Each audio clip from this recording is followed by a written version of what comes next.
Good afternoon and thank you for joining us. Your first question is about the European network. Can you tell us a little bit about it, its origins and who represents the member states in your meetings? Yeah, thank you. The European Network for Investigation and Prosecution of Genocide, Crimes Against Humanity was set up back in 2002 with its legal base, and its first meeting in 2004.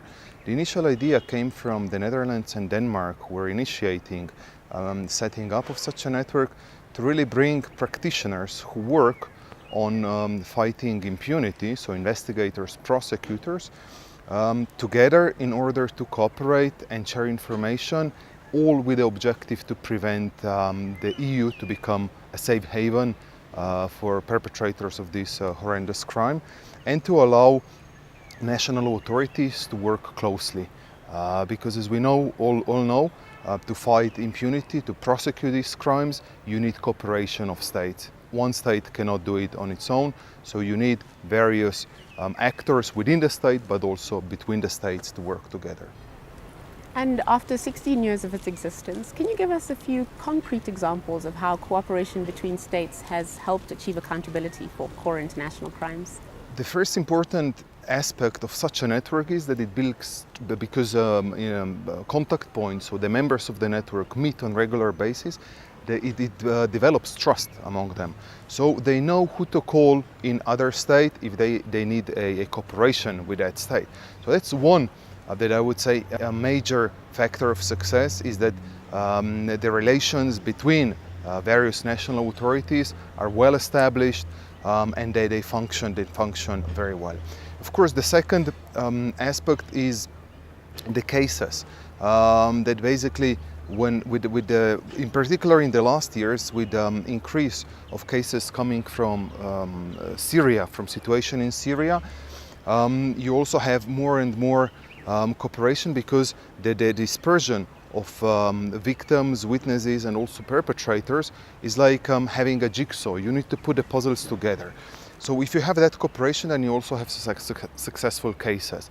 And as a result of this cooperation is also that we had convictions relating to Syrian conflict while the conflict was still ongoing, because prosecutors were supporting each other, draw the expertise but also experiences from other jurisdictions, and in that way they really managed to, all of them, to get certain better understanding of the criminality, but also to really push their efficiency and effectiveness much higher than without such a network. You've mentioned contact points. Who are the contact points for this network?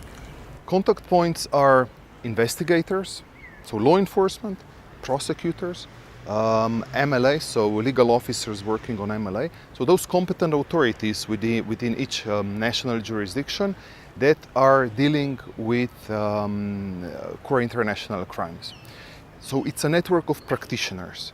And that's a very important feature, because practitioners, they are trained, they need to work with each other, they know how to work with each other. And in that way, when you bring them together, they're actually very happy.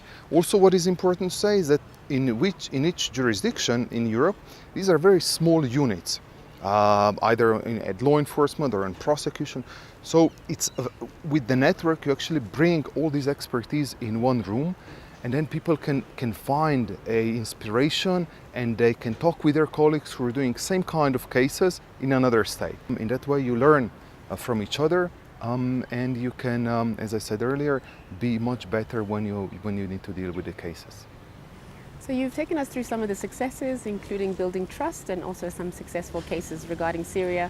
But what have been some of your challenges in operationalizing such a network? I mean, what I would say is what is actually the challenge of these units that deal with these cases, and then basically go to the challenges on the network. The first challenge of all the network members are resources. There's, of course, this type of criminality is not really a priority for any state. So it's always a question of resources, staff, money. But basically, you need to explain to the public why it's important to do these cases. Why is it important to invest in investigation of crimes that happen 10,000 kilometers away, and not just simple burglary or robbery in the next street? So it's a bit of presenting awareness raising why these cases are important. And second is, of course, the legislation that works internally between sharing of information between immigration authorities, law enforcement authorities, prosecution authorities, between various units like counterterrorism, war crimes units, that they share information on national level, and then of course on international, basically international level, so between states. Within the network, of course, the challenges are very much reflected as well. It's always a question of resources to have sufficient possibility to devote to these cases, and basically the network is there to really support national authorities. So we're not there to add an extra layer of bureaucracy, but really on the contrary, to find those issues that are problematic, that they have all in common, and try to address them in order to assist them. So for example, we discussed how to use open source information, so how to use information arriving from social media platforms like YouTube, Google, Facebook, how to utilize that kind of information. Our recent discussion was based on the secondary trauma as a health risk for investigators and prosecutors. Previously we discussed cooperation with NGOs, and efficient cooperation with NGOs. Even before that, issues of sexual and gender-based violence, financial investigations, and so on. You can always have a topical discussion, but you also need to address those concrete areas, and that is the cases that are on the national level. Okay.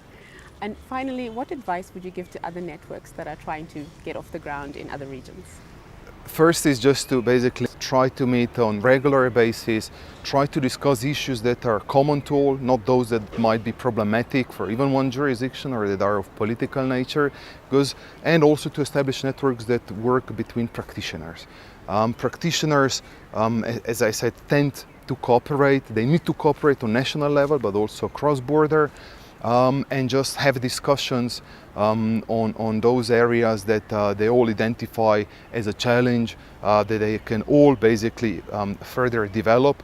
And in that way, when you put practitioners together, they will meet, they will discuss these issues, they'll see that they have much more in common than what divides them, and that actually they can commonly follow the same objective to fight criminality.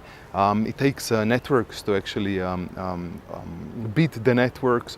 So on one side we have networks of criminals, on the other side we also need to have networks of practitioners, of prosecutors, investigators, that they work together and in that way address these challenges and be much stronger together than each national authority on its own.